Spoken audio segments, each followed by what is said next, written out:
என் தேவன் ஜெபத்தை கேட்கிறவர், கண்ணீரை துடைக்கிறவர் அப்படின்னு சொல்லி எபினேசர் என்று அவர் அழைக்கிறான். அவர் கண்ணீரை களிப்பாக மாற்றுகிறது. இன்னைக்கு ஒருவேளை உங்க வாழ்க்கையில பல காரியங்கள் நடக்கிறதுனால, துயரங்கள் நடக்கிறதுனால, ஒருவேளை நீ கண்ணீரோடு ஆண்டவரை நோக்கி நீங்க அழுது கொண்டிருக்கலாம். உங்க டிராவல்ல, உங்கள் ஜபங்கள்ல, ஏதோ ஒரு குடும்பத்தில் இருக்க தடையினால, ஏதோ ஒரு இழப்புனால, தோல்வினால,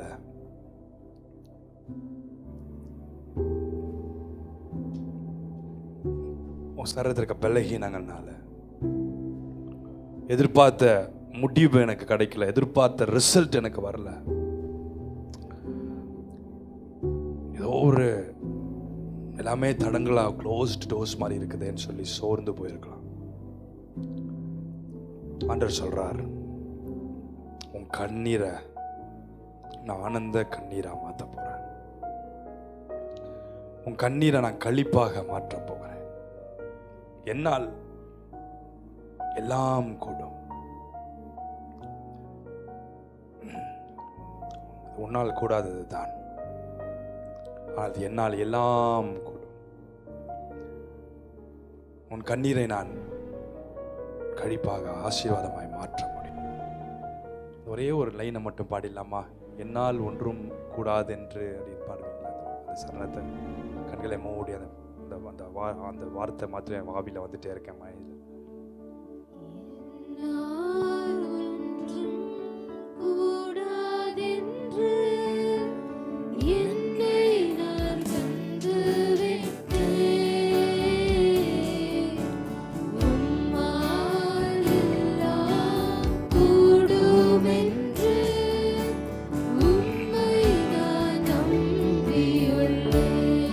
பார்த்து சொல்லுங்க,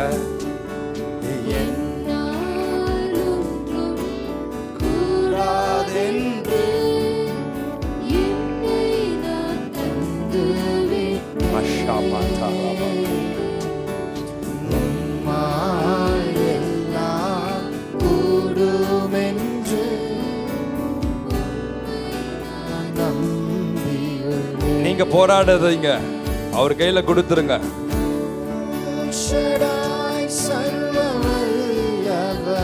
ஜெபத்துல மட்டும் போராட ஆண்டவருக்கு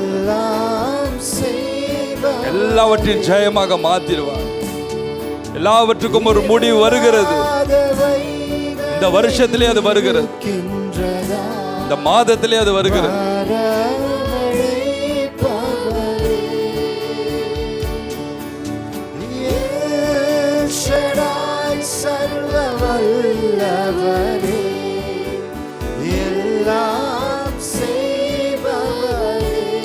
ஆண்டவர் சொல்றார், உன்னை நோக்கி நான் பதில அனுப்பிட்டேன்மா, உன்னை நோக்கி நான் பதில அனுப்பிட்டேன்ப்பா. அது உன்னை நோக்கி வந்து கொண்டிருக்கிறது. ஸ்பிரிச்சுவல் ரெம்ல நான் அனுப்பிட்டேன். நீ தான் ஜெபம் பண்ணி அதை உன் அண்டைக்கு இழுத்து கொள்ள வேண்டும்.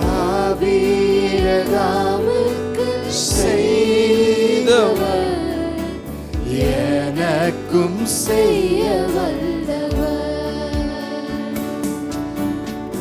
ஆபீரகாமுக்கு எனக்கும் செய்ய வல்லவர். என்னால் ஒன்றும் கூடாதென்று என்னை நான் தந்து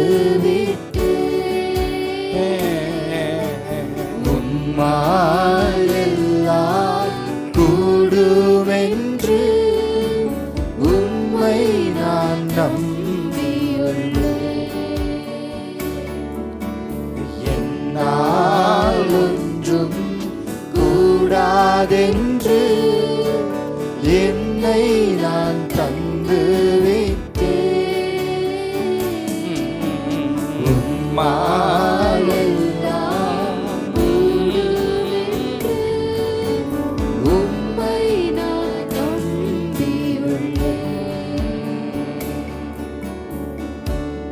எத்தனை பேர் ஆண்டவரை நம்புறீங்க? கையை ஒருத்தர் அலையிலையா சொல்லுங்க பார்க்கலாம்.